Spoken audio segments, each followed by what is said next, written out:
Welcome to the Expert Exchange, the podcast where knowledge meets success, with your host, Joshua Carnes, and expert guest, the Biz Doctor Lauren Goldstein. Today's show is brought to you by Lion Business Advisors and BizFlip Exit. The content in this show is for informational purposes only. You should not construe any such information or other material as legal, tax, investment, financial, or other advice. The Expert Exchange is not a fiduciary by virtue of any person's use of or access to this content. The Expert Exchange is not licensed to practice law or provide legal advice. Nothing contained within this show is intended to be an offer to either buy or sell securities. Welcome to the Expert Exchange, the podcast where knowledge makes success. I'm your host, Josh Carnes, and on today's show, we are going to be diving in from operator owner, how to get out from under your business. Joining me on today's show is Lauren Goldstein, the Biz Doctor and founder and CEO of Golden Key Partnerships.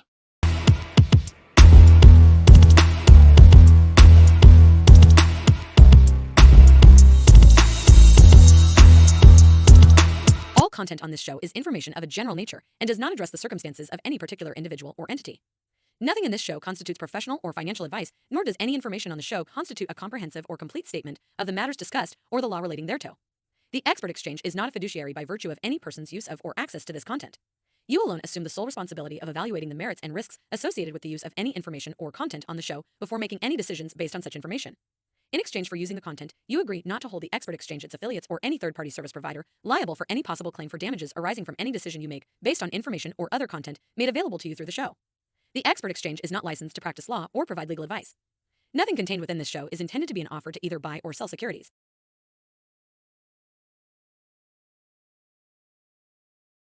So get ready to expand your horizons and refine your strategies as we dive in to from operator owner, getting out from under your business with our expert guest, Lauren Goldstein. Lauren, welcome to the show. Thank you so much for having me. It's such Glad a you're pleasure. here. Yeah. Yeah. So why don't we start? Tell us a little bit about yourself. Why do they call you the Biz Doctor? All the fun stuff. And give us an introduction. All the fun stuff. How much time do I have? No, I'm kidding. All the time in the world. So my clients nicknamed me the Biz Doctor many years ago because what I specialize in is helping you diagnose and cure what you hate about your business. So looking at your people, your processes, your profitability to really find out where you're getting stuck in the weeds, where you're staying buried, so that we can unbury you so you can have a business that's actually a business and an asset instead of a job that you can write off and can't take a vacation from. So you can have that true entrepreneurial freedom. Perfect. So I have heard that you have a degree in cognitive neuroscience. Is that correct? I do, yes. Yeah, so that makes you the perfect Biz Doctor, right? How does that play in? Yeah, so cognitive neuroscience is a mix of psychology, biology, and chemistry. And really why I love it so much is because, as we know, business owners are a little bit crazy, right? Like we have to be on this roller coaster. But there's something really special about how our brains work, how we see solutions, where most people see problems. But it also gets in our way. It self-sabotages. It stops us from getting out of the weeds. It stops us from really building businesses that can be legacy sometimes if we don't know what's hiding in that, 3 pounds of spicy meatloaf. So I've had the pleasure of meeting with you prior to this. We've networked through Provisors and other things. Mm-hmm. And I've heard your journey previously and kind of how you got to the Biz Doctor. And it's kind of unique, right? So why don't you tell us about that journey? Okay. Well, my background is actually in the medical field. I spent many years in the medical field, most notably in pediatric neurology and epilepsy research. I was going to be a doctor as well before I realized that insurance companies dictate patient care, not doctors. And so when we had a little baby come in that we treated, and then the insurance company came back and said, actually, we're not going to pay for that continued treatment, I had this existential crisis of, what the heck am I doing with my life? I really don't want to be in a field where I can't do what's best for my patients because someone's reading a spreadsheet and looking at cost-benefit analysis. And to me, that's just not right because you can't put a cost-benefit on someone's life. So I left. I felt like a cork in an ocean. I don't know if that resonates with anyone, but I was a super type A personality, a recovering perfectionist, had my whole life planned out, be a pediatrician, matching Labradors and Land Rovers and white picket fences and all of that. And then suddenly, here I was. Who the heck am I? Because I didn't know who I was outside of the medical field, outside of the work that I was doing with tiny humans.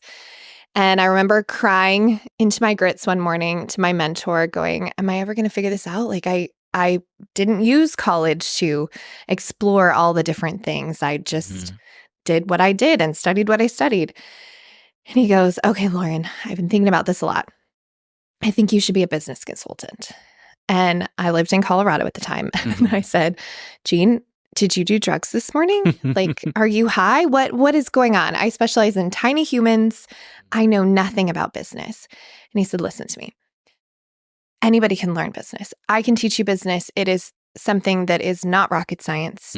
He said, but what you have in your DNA, your ability to look at things that seem unrelated and make connections and dive down and find the root cause from various symptoms and solve really complex problems is not a skill that most people have. Yeah. And he said, more importantly, it's a skill that business owners need, that unbiased third party that's coming in, helping them sort through all the things that are making noise and distracting them from the real problems that are keeping them stuck in their business. So I said, well, I still think you did drugs and I still think you're crazy, but I have nothing to lose. And so I did it, and I failed forward for, probably the first 5 years. And then year 6, when I had really nailed our diagnostic process, one of my clients, he said, after we were doing the R&R, the results and recommendations, he goes, wow, it's so much worse than I thought. And I laughed and I said, yeah, I'm sorry, but it's all fixable. Yeah. And he said, I don't know. It was kind of like you took my business and you stuck it through an MRI machine and you were like, there's the cancer. And he goes, you're kind of the Biz Doctor. And it stuck. It's stuck. Yeah, that's a great one. Then I have heard you've kind of always had an entrepreneurial spirit, though, correct? That is true. First business at about 7? Yes. Is what I've heard? Yes, that's true. So what was that? So I grew up in Colorado, and my family business was a custom tack shop. So we made leather goods for horses. So I grew up riding. I grew up at horse shows. And so I was surrounded by entrepreneurs. My grandfather also repossessed cars, I guess kind of like the show Repo Man. And I remember wandering around the horse show when I was 7 with my friend Maggie. And I noticed that because we braid our horses to go into classes. And so I noticed a supply and demand of people hated to unbraid their horses because we hire braiders to braid them and then you have to unbraid them. And so I went around with Maggie. I called us the seam rippers because we use a seam ripper to take the braids out. And we would go around and get, I don't know, $5 for a mane, $4 for a tail. And, we just had this thriving enterprise during the summers to unbraid horses. Well done. Let's kind of dive into today's topic, right, of being an operator to an owner, right? Everyone starts out as an operator. That's how you start the business. So what are some of the most common things that you see owners doing that get themselves stuck in that operator role? I would say the first is enabling their team. So a lot of times, and actually I was discussing this yesterday with a client, there's a really big connection between someone's sense of self and ego with problem solving. And so what they subconsciously do is they train their team to come to them for solutions, for permission, for any number of things. And then they get frustrated when their team can't problem solve on their own. But what they've done is they've created this repetition loop where they're not empowering their team to actually go and creatively problem solve or fall on their face and fail and try and work things out. So that would be the first thing that I would say is they're just not able to master the art of letting go without feeling like they're losing control. Yeah, we run into so many businesses when we're helping them exit where the owner is still just so plugged into the day-to-day.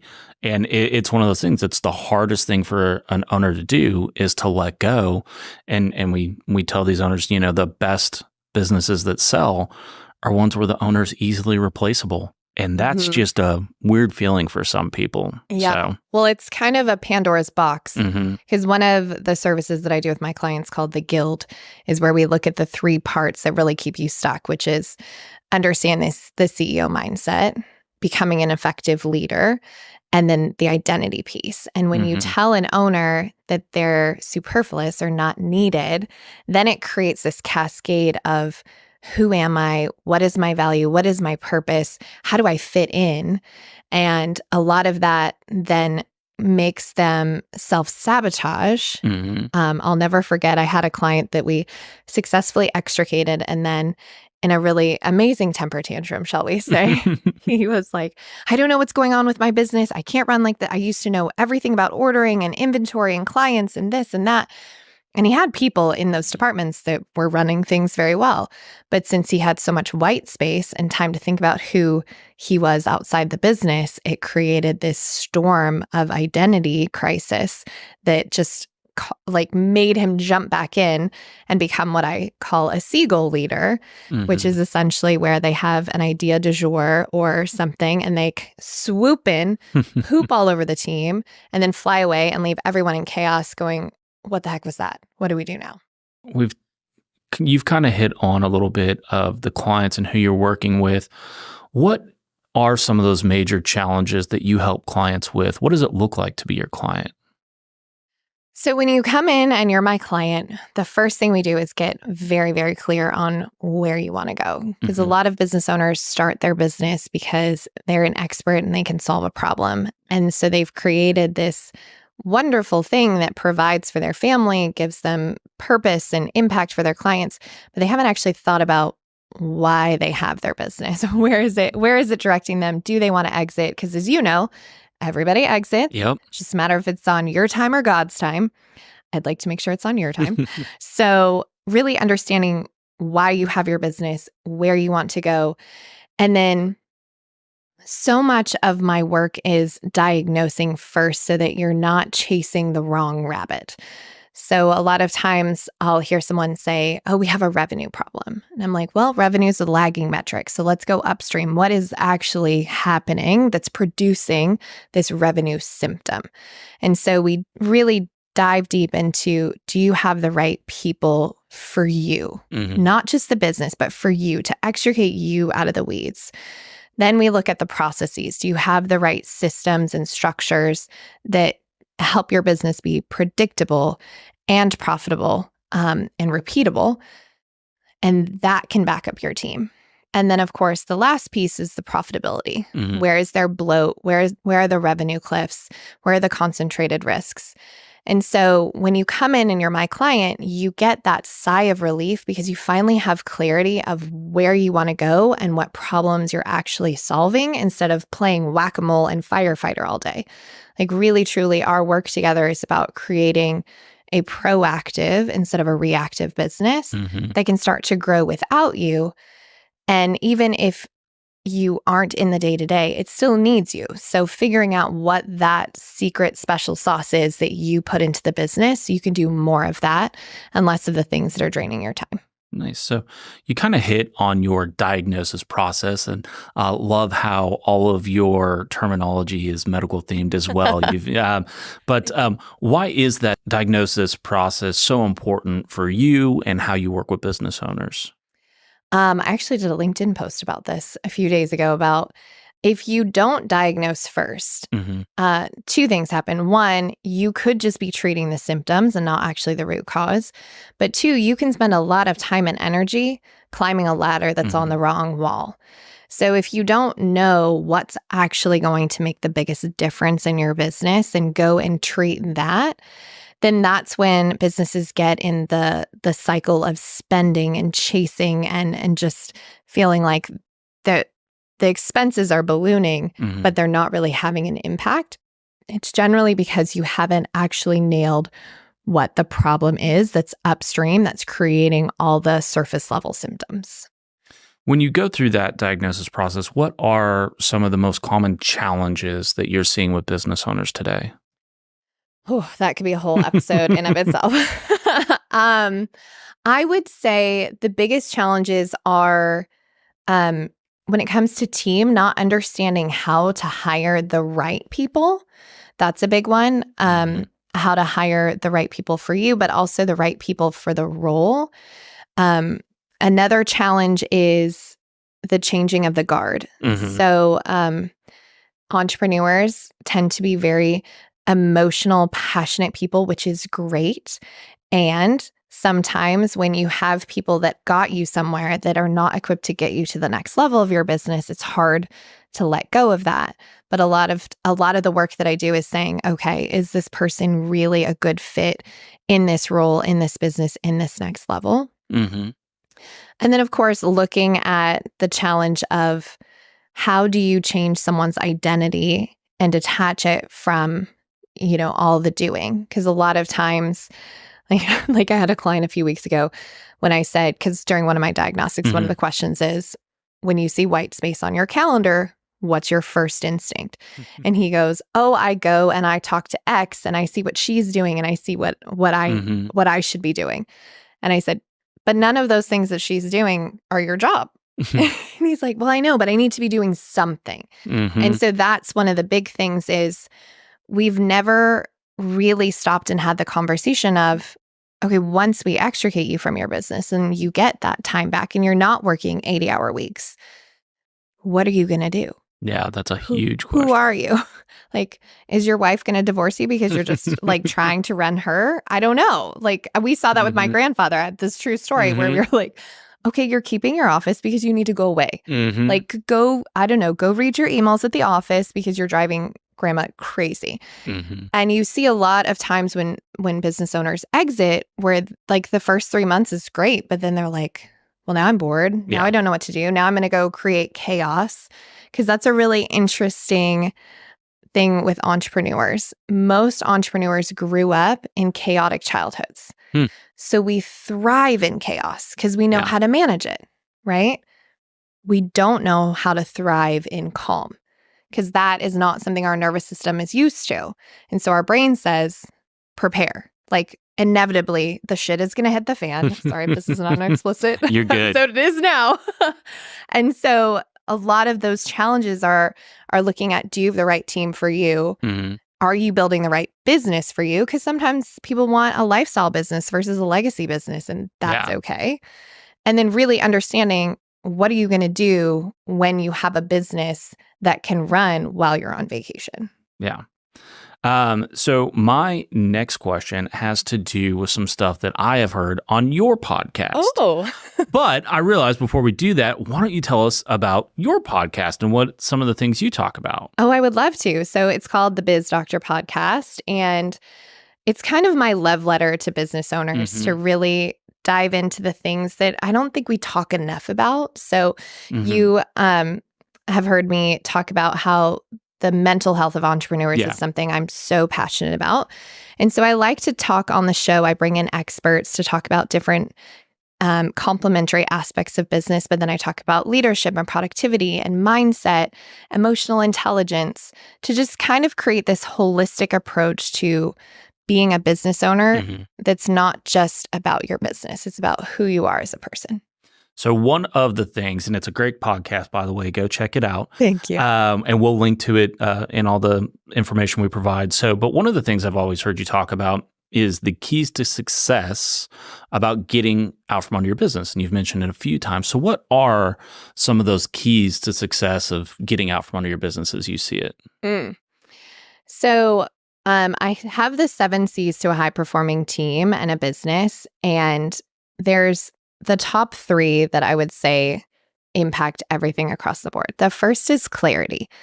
Like, you really can't get where you want to go if you don't know where you're going. Mm-hmm. So clarity is really where you have to start. You have to have clarity of the business and the vision, and you've got to know your numbers, Mhm. and you have to have the right team, and you have to have clear accountabilities for your team. Like, I cannot tell you how many business owners where I say, okay, tell me about this person's role.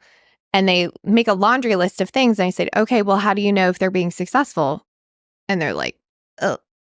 And you like all of a sudden see this blank space where they're like, oh my gosh, I don't know. Yeah. So there's that. And then you got to look at capacity and capability. So capacity is not necessarily having too much on your plate. It's having too much unrelated stuff on your plate. And that's pretty much what an operator is until they're an owner. They're a chief everything officer that's doing all the things. And so part of that capacity conversation is, what are you actually good at? What should you be doing? How can we do more of that and less of this other stuff? Yeah. And breaking through that, itty bitty shitty committee that's in your brain that's saying, well, I can do it better, or it's going to cost less if I do it. I will never forget. This is a very Texas story. I was at a networking event at a barbecue restaurant, and I was talking to a lady who, we had just had a very brief conversation several weeks before, and she was lamenting to me about how she was struggling to hire someone because she could do, she's the delivery expert. And I, in an offhanded comment, said, you could, but have you ever done the math? And she said, well, what do you mean? And I said, well, have you ever done the math of what your, even if you're an owner, your hourly rate, I'm using air quotes here, is, and then calculated that? Because it's one thing if you're doing that one thing once a year. Yeah. But if you're doing that every day, every week, every month. So I could see the light bulb. And she came back at the barbecue where I saw her, and she said, oh my God, I did the math, and I'm costing my business tens of thousands of dollars. Yep. And so the capacity conversation comes to, yes, it might seem like you're saving money, but you could go close a client to bring in that money. Yep. And so really looking at your whole team and saying, who's best suited for these things? Because you can get so much more done, even part-time, with somebody whose expertise or superpower is that thing, than banging your head against the wall for 8 hours trying to do the thing that you're not good at. And then capability. That really all comes together. Is this person capable? And this is something that I am very divergent from other people. I don't think it's about technology stacks. I don't think it's about software.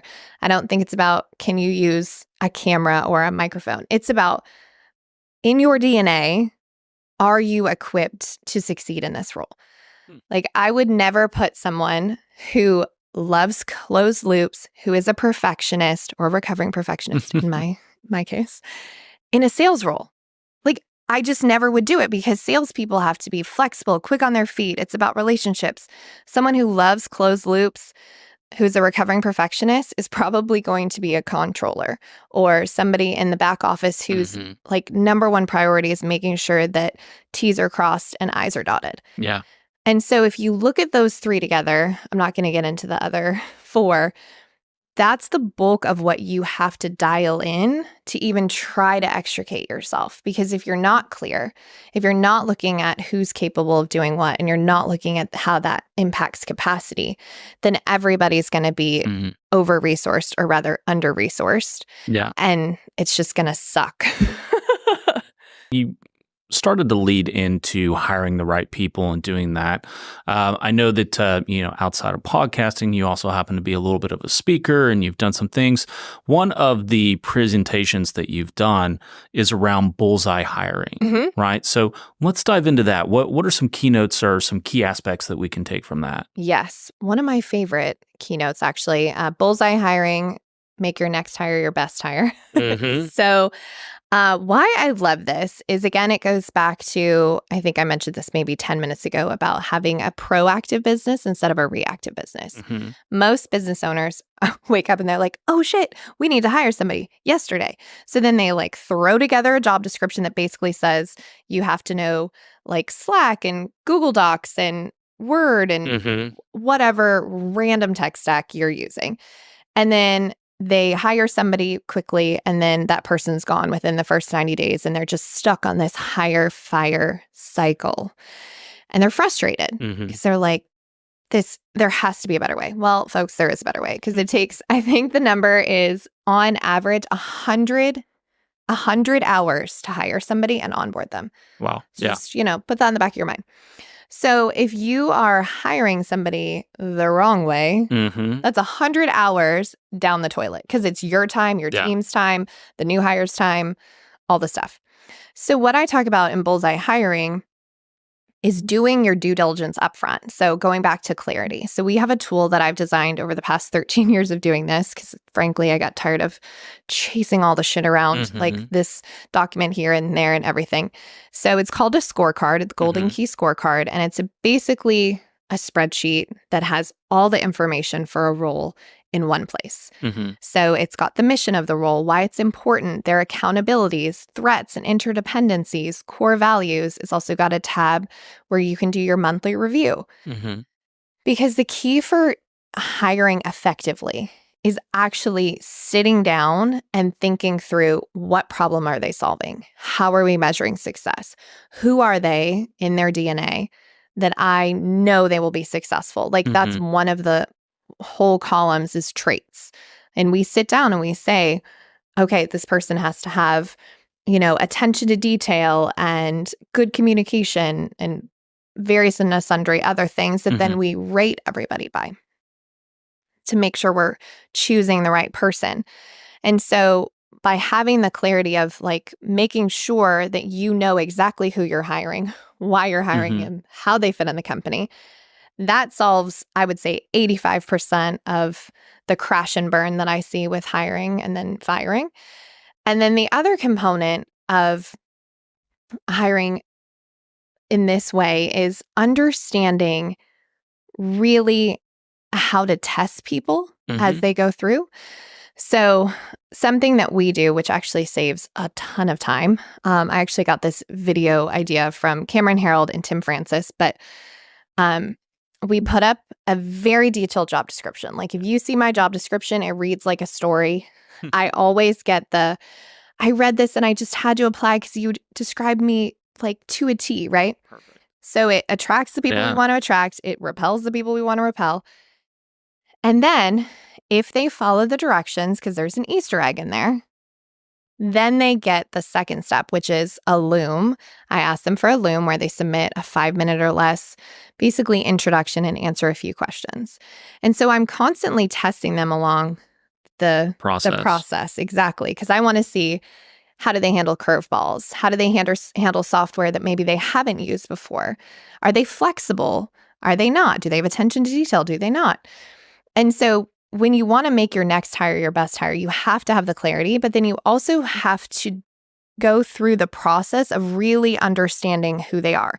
And so Loom is that first, like, next level of demarcation. But then the third one, and this is where I see a lot of business owners fall on their face, is the interview. Yeah. Where they're like, I had a client call me one day in a panic and he was like, I don't know what to ask. And I'm like, how do you not know what to ask? I've given you a sheet. And he was like, oh, right, I forgot. Because they're like so used to tell me where you went to college. Yeah. Like like very random things. But the way that I interview, which goes back to my neuroscience background, I'm also a board certified NLP practitioner. So I ask questions that are going to tell me much deeper things. Like when conflict arises, how are you going to respond? How are you measuring success? How do you like feedback? How do you like to be acknowledged? How are you going to process all the different things in your day to actually stay on deadline? And so there's maybe one question in my entire interview set that is about the job.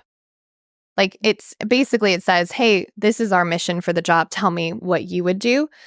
But then in specifics, like I'll say, like, have you used Slack before? Like yes, no questions. But the bulk of it is about who are you as a person and can you be successful in this role? That's what I'm listening for.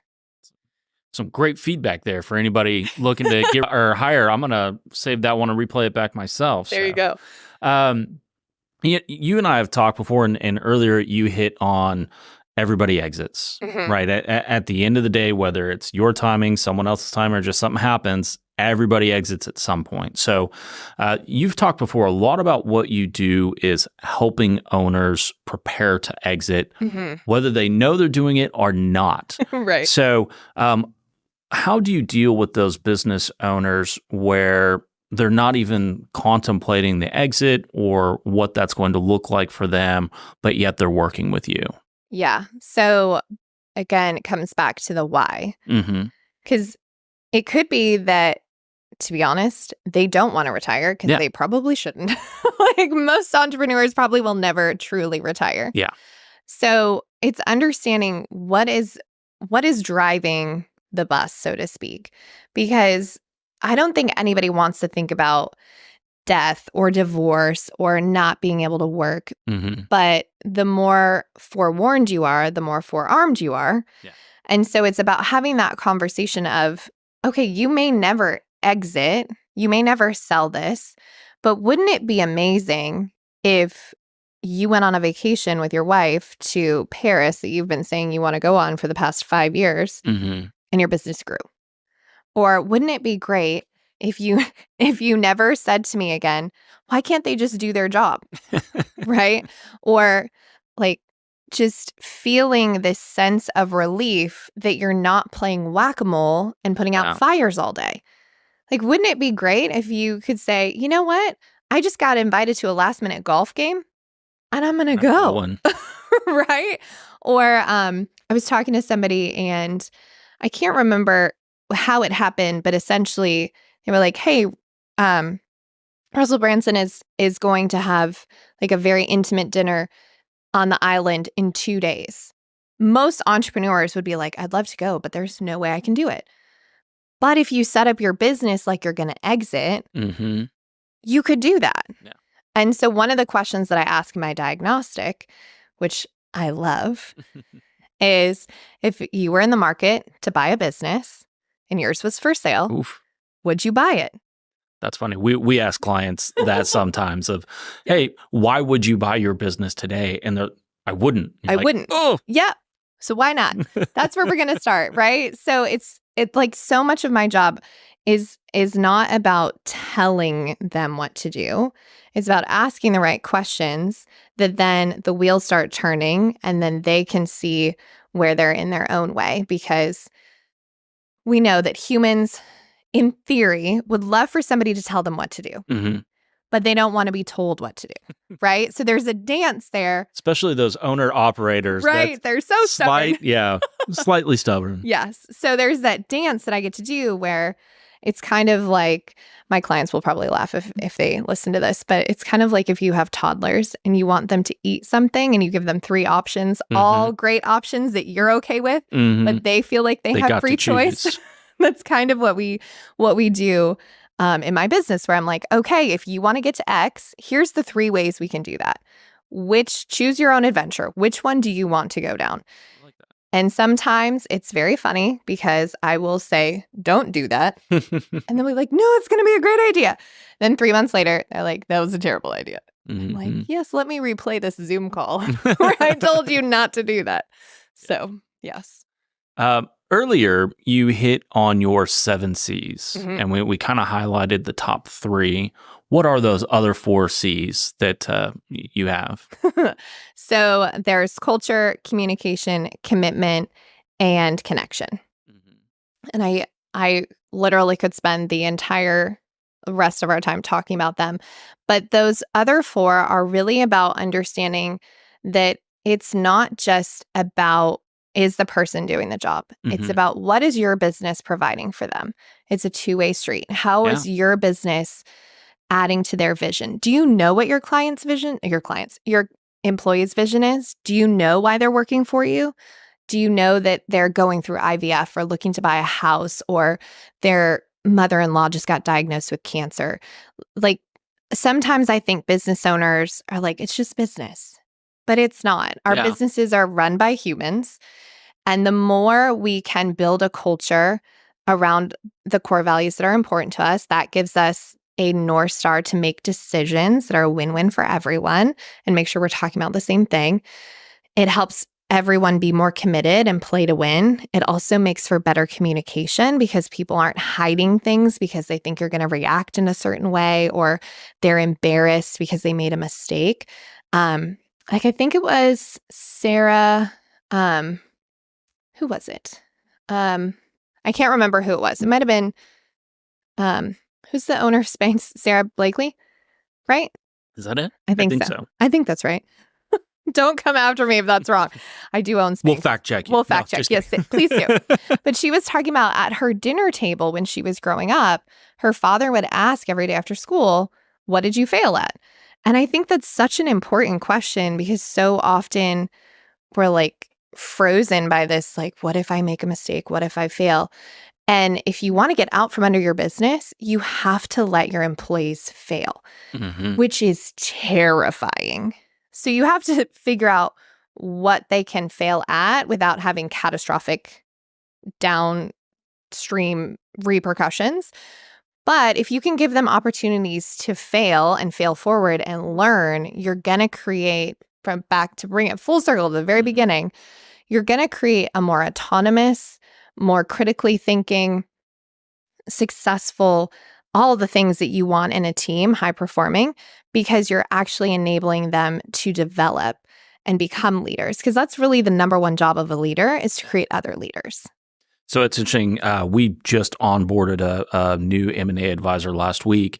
And part of our process after like day one of training is I asked them, I go, all right, so your homework is I need 1, 3, 5-year goals professionally and personally. And I'm like, what is it you and your spouse are trying to get out of this business? Because our business is kind of a lifestyle-esque business. It's there's no 9 to 5. You're always on, but you can set your own schedule. If you want to go play golf, you can do it as long as you've done everything you need to do. Yeah. And so it's really interesting when you see someone, especially someone who's punched a time card forever and worked at a company who could care less about their spouse and their kids and all that. Right. And day one, I'm saying, no, what's going on? Are we trying to get a kid into an elite college? Like, yeah, let's talk about that. What numbers does that look like? And how can I help you hit those goals?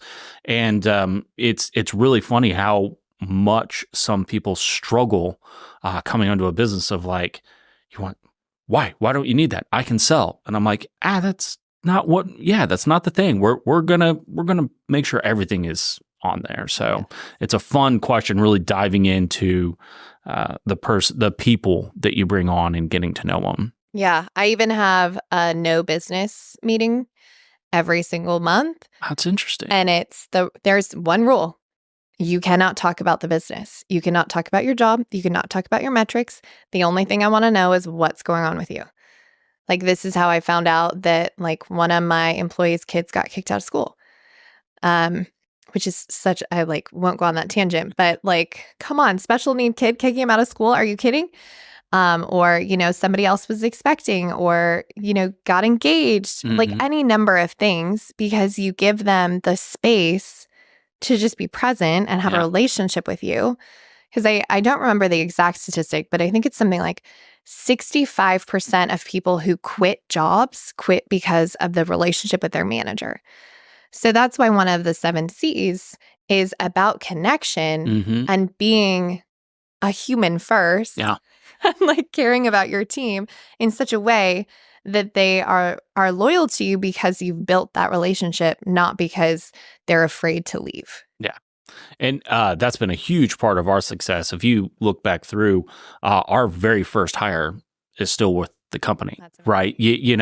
And he'll probably hopefully he'll be with us forever, right? So, but everyone I think that's successful on our team has been with us for several years, and it's it's because we have a small team and people connect and engage outside of work, and it's crazy what happens when you do that. It's such a little thing, but it's a big thing. It is a big thing. It's a testament to you, and even if you have a remote workforce, you can still create this. So don't use remote work as an excuse for not having connection. No, absolutely. So our team is all spread out throughout Central Texas and Oklahoma. So it's absolutely doable. Yeah. And a lot of what you do, and I think you even hit on this earlier, it seems like you're very, very passionate about the mental health of entrepreneurs, right? In general, can you share why that is or why you're passionate about that? Yes, I can. Well, one, I think business owners and entrepreneurs have created the world that we live in. Like, so many things that we use day to day were the brainchild of a shower thought, right? And there is also this dark side to entrepreneurship, where you think you're the only person going through it. It's very lonely at the top. Let's not talk about the stresses of highs and lows and making payroll and all of that. And I think when we look at the people who have left us, through suicide, drug addiction, etc., it's because we don't talk enough about the highs and the lows. Mm-hmm. Because, I say you shouldn't compare your behind the scenes to everyone else's highlight reel, because we see these people having, 9-figure exits or 10-figure launches. I mean, that would be a huge launch. Let's say it 8-figure launch. Yeah. And you're just like, what are they doing that I'm not doing? And then you get in this whole comparison, worthiness, imposter conversation, where in reality, I think so much of what we do as entrepreneurs is so special and so unrelatable to anybody outside of entrepreneurship. And so if we have these conversations, if we support one another and say like, hey, you're having a tough week with a business partner, I've had a similar situation, let's talk about it, let's support. Like, it gives everyone permission to really step up and into the light, I think, in a much different way. Because when we're vulnerable about what's working and what's not, Mm-hmm. then it gives other people permission to also be vulnerable. But it also inspires other people who maybe are sitting on the sidelines, sitting on a great idea, saying, there's no way that I could be Joshua or Lauren. Like, wow, they've got it all together. Spoiler alert, I do not. Don't worry, we're on the same page there. We're still figuring it out. Like, I think that's the moment of adulthood that's probably the most shocking, when you realize your parents don't actually have it all figured out and they're human. And then you realize that we may be adults, but I don't know if any adult really truly has it figured out. They're just adultier adults. Yeah. And so when I look at mental health, it's understanding the highs and lows, but it's also about being a dynamic individual. It's not just about your business. That's where I see a lot of people get into trouble, is where they've wrapped their whole identity, their whole sense of self and purpose and all of that into their business, and they forget about their hobbies or their family or their spirituality. And it just becomes this echo chamber where you're trying to get everything from one thing, and it puts a tremendous amount of pressure on it. And that's when a lot of things tend to go wrong. Yeah. It's interesting too. So you talk about, 8 and 9-figure exits and all of that. We get a phone call all the time, and some business starts out with, I know I'm probably too small for you to help. And it's interesting. The real stats are over 70% of businesses are under $1 million business. Yeah.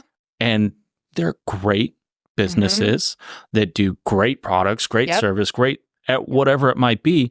But, a business that's doing $1 million is actually a great business. It's not too small. And the one thing I love about what you're doing too is, a lot of these baby boomer exodus and all of this that's hitting, these are great businesses that put a family, that made a family. It put kids through college. It provided everything. And people want those businesses today.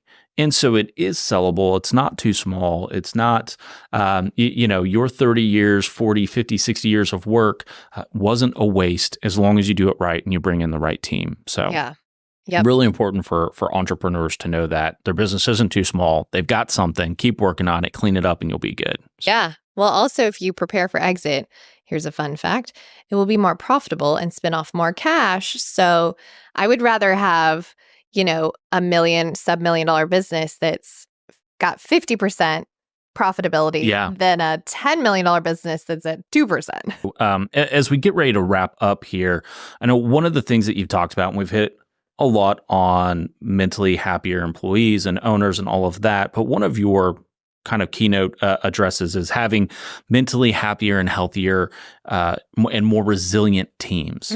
So can you give us a few kind of takeaways or expand on that just a little bit more as we wrap up? Yeah. Another one of my favorite talks. It's like all of my talks are my favorite.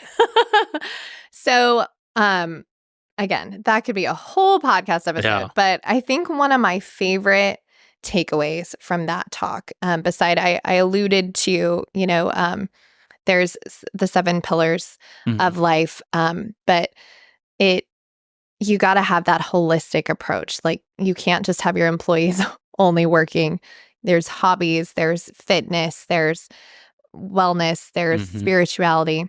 But the thing that I love the most about that talk is this study that Marcus Buckingham did with Disney. So fascinating. So when it comes to successful teams and the teams that are really like just knocking it out of the park, the common denominator was they loved what they did. Now, I know, I can hear you saying, okay, I mostly love what I do, but do I love it all the time, or do you have to love it? Here's the key. You only have to love 20% of it. That's it. 20%. Not 100, 20. And he illustrates this, and this is hysterical. This is honestly one of my favorite stories. He asked Disney to pull together the top housekeepers at Disney World. And he got them in a room. And he said, I want to know what you love about your job. So the first person, she goes, I love making the marks in the carpet and like popping out at the end. And I mean, the OCD recognizes the OCD in her. Like, I'm just like, yes, girl, I get it. And he's like, okay, that's interesting. He asks the next girl or the next lady. She says, I love laying on the bed. And he's like, excuse me? I'm pretty sure it says right here in the handbook, you're not supposed to lay on the bed. And she goes, no, this is what I do. That's the last thing I do when cleaning the room because that's the first thing they're going to do. So I'm looking at the ceiling and I'm going, is there dust on the fan? I'm laying in the bathtub and saying, is there, scum around the bathtub? Because I want to look at it from their perspective. And he's like, okay, I think that might be an HR complaint, but we'll move on. The third lady goes, I love making scenes. And he's like, what does that mean? And he goes, or she goes, I take, Mickey and Minnie and I set them on the bed and Minnie's got the remote and Mickey's hands in some popcorn. Or, I'm over here with Goofy and Pluto and I'm making the kids think that their Disney characters have had a day without them. Nice. And I love this story because it perfectly illustrates how there was really nothing that they described that was actually like the job description. That's right. It was fun. They had created something that brought them a sense of purpose, of impact, of fun. Like, I think we get to bring fun back to our teams. Like, if you want to have a mentally happier, healthier, and more resilient team, you get to have fun. Yeah. Then you get to have, purpose and help them be holistic, well-rounded individuals who have an identity outside of whatever their job is. And I think having that love component and really finding what people love about their job. Like, I have a bookkeeper who, there's nothing that she loves more is when it says reconciled. And I'm like, I get it, right? Yeah. But also, I'm not going to do that because, that's not something that just super jazzes me up, but that's like her love language. So find what your people's love language is and what your love language is, and you will inevitably create that happier, healthier, and more resilient team. Great stuff, Lauren. So thank you so much for coming down today and for sharing with business owners. I think they're going to get a lot out of this. Yes. If a business owner wants to reach out with you, how do they get a hold of you? Great question. So the ways to connect with me, obviously tune into the Biz Doctor podcast. Yes. When is that? It drops the first and third Wednesday of the month. It's available on all the platforms. I also have a newsletter on LinkedIn. Feel free to connect with me on LinkedIn. Or, of course, our website is goldenkeypartnership.com. I'm also on Instagram, if that's your thing. I'm not on TikTok or Snapchat or I'm an elder millennial. I don't know how to make those work. But you can inevitably get a hold of me one of those ways. Perfect. And we will link to all of that information, the podcast, your website, all that good stuff at the bottom once this airs. And if you've enjoyed what you've heard today and you want to continue the conversation, you can always find us on X at the EXP Exchange or visit our website, theexpertexchange.pro. That's expertexchange.pro. And again, thank you to Lauren, the Biz Doctor, for coming out. And remember, success is a journey, and we are thrilled to be a part of yours. We'll catch you on the next episode of the Expert Exchange.